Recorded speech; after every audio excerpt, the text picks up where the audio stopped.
How to justify sovereignty? To create an allegiance in a nation of such diversity? That was the question. Akbar's big idea was very simple.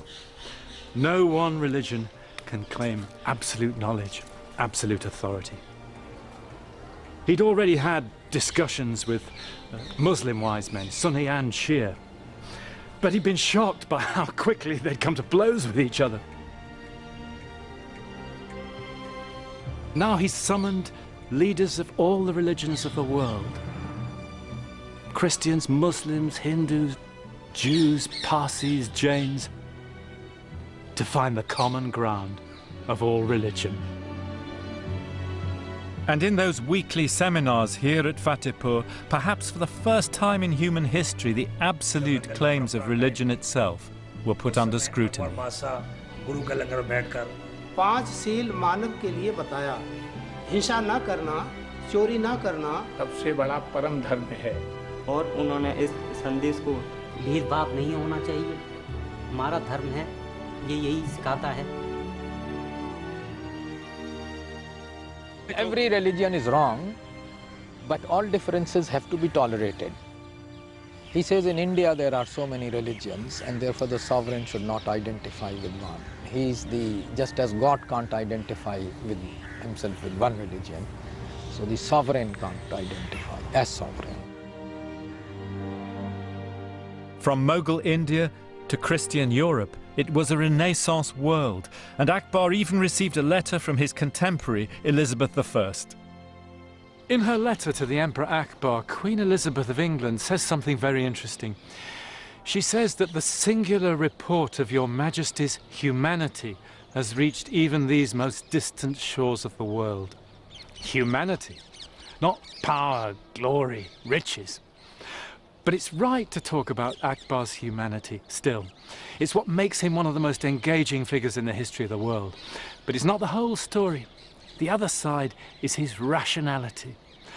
Don't think for a moment that his dream of one religion was some New Age whim. It was conceived as rationally as all his other great policies. His drastic overhaul of the land revenue and taxation system of his great empire.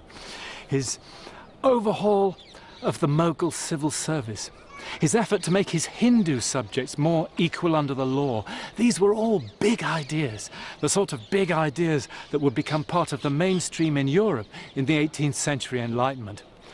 But in 16th century Europe, no Renaissance prince, not even the brilliant Elizabeth Tudor, tried so consistently as Akbar to bring in the age of reason.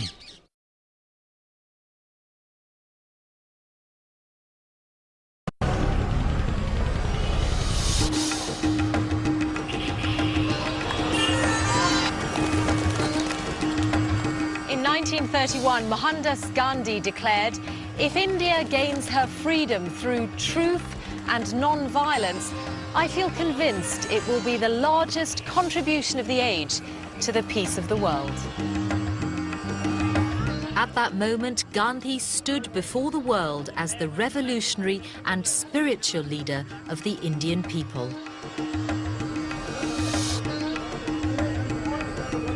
16 years later, India was free.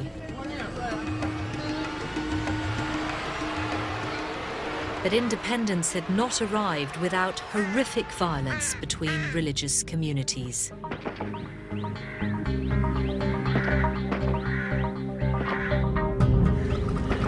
This is Delhi.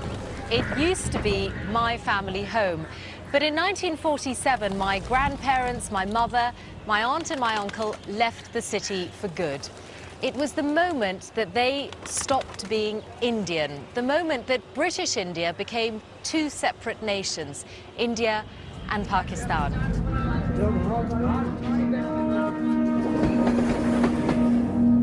That division, partition, was something that Gandhi had dreaded. Gandhi's dream had turned into a nightmare. In the twilight of his life, India turns its back on Gandhi. He's sidelined for his failure to master political negotiations. and his vision for the future nation-state is dismissed. Even India's most deprived reject him as their leader. Yet today, Gandhi's revered as the most important Indian of all time. So why is he remembered as the father of the nation?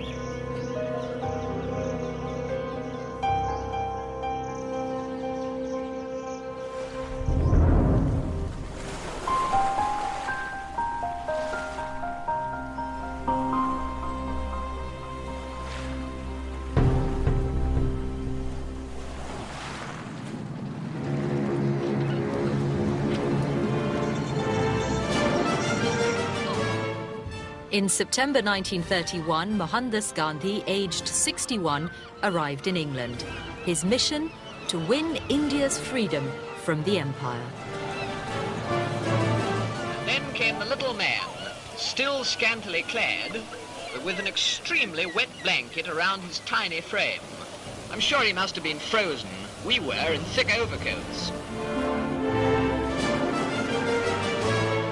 Gandhi had spent most of his life fighting for the rights of Indians. In time, he became the figurehead of the battle to free India from colonial domination.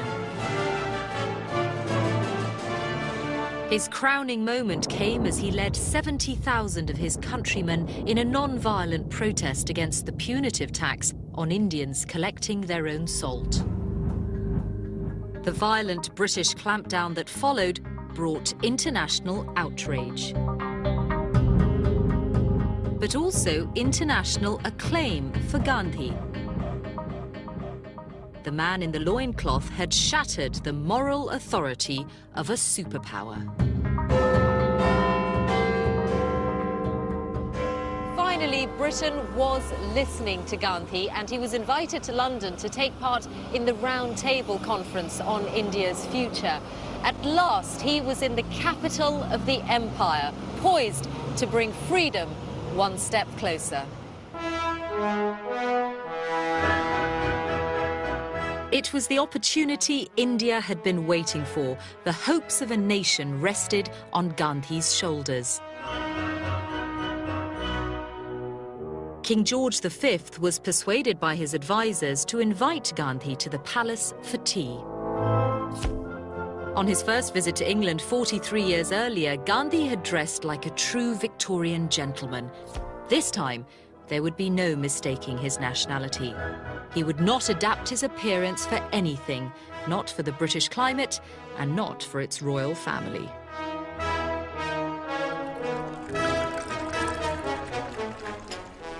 Invitations for tea with the king clearly stated that morning dress was required. But Gandhi felt he could not oblige. It must be remembered, he said, I am a humble servant of India's impoverished millions and must dress as they dress. Nothing more and nothing less. King George V, the Emperor of India, was clearly unimpressed. He described Gandhi as this little man with no proper clothes on and bare knees. At their meeting, he warned him, I won't have any attacks on my empire. Gandhi refused to be intimidated.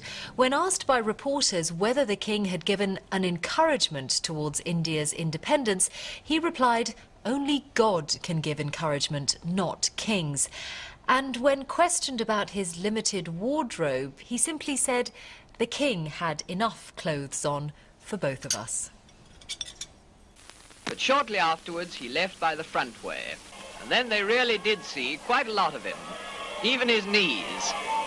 Gandhi's understated manner carried overwhelming power. It was how he intended to bring down the empire.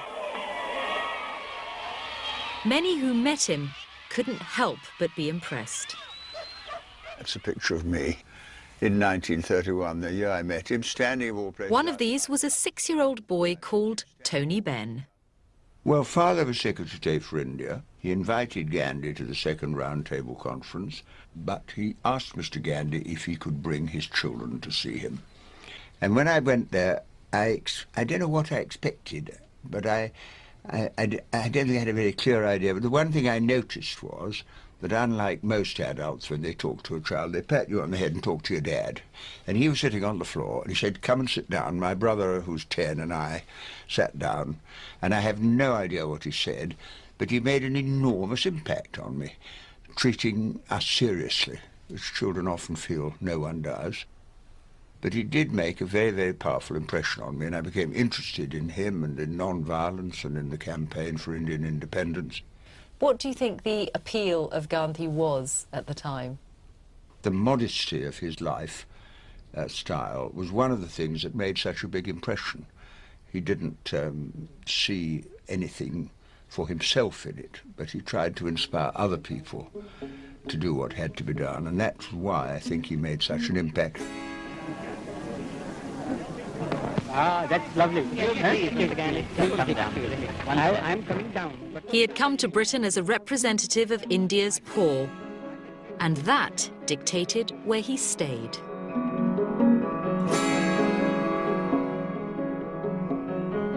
Gandhi rejected the luxuries of the West End, where the other delegates were staying, choosing instead to accept an invitation to stay here in the East End, amongst what were then the slums of Bow. Most of the buildings have since been demolished, but the hall that Gandhi stayed in has survived. In 1931, Kingsley Hall was run by a Miss Muriel Lester, a Christian and a pacifist. This is the cell where Mr. Gandhi is going to sleep. Of course, if the weather's kind to us, as they say it's going to be, he'll be able to have his bed outside, which is his custom in India. It was described as a people's house where the workmen, factory girls and children of Bow could come together. It was a place where Gandhi felt at home. Gandhi's aim was to win India's freedom by winning the hearts and minds of the British people. And he seemed to have succeeded. Everywhere he went, people were enthralled by him. He even won over a potentially hostile crowd in Lancashire. Mr. Gandhi, I want to offer you a hearty welcome to Darwin. In the mill towns of the north of England, hundreds of workers were unemployed.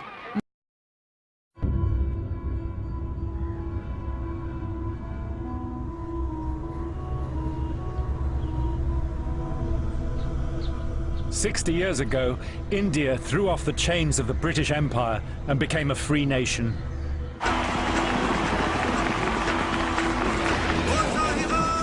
And now the world's largest democracy is rushing headlong into the future.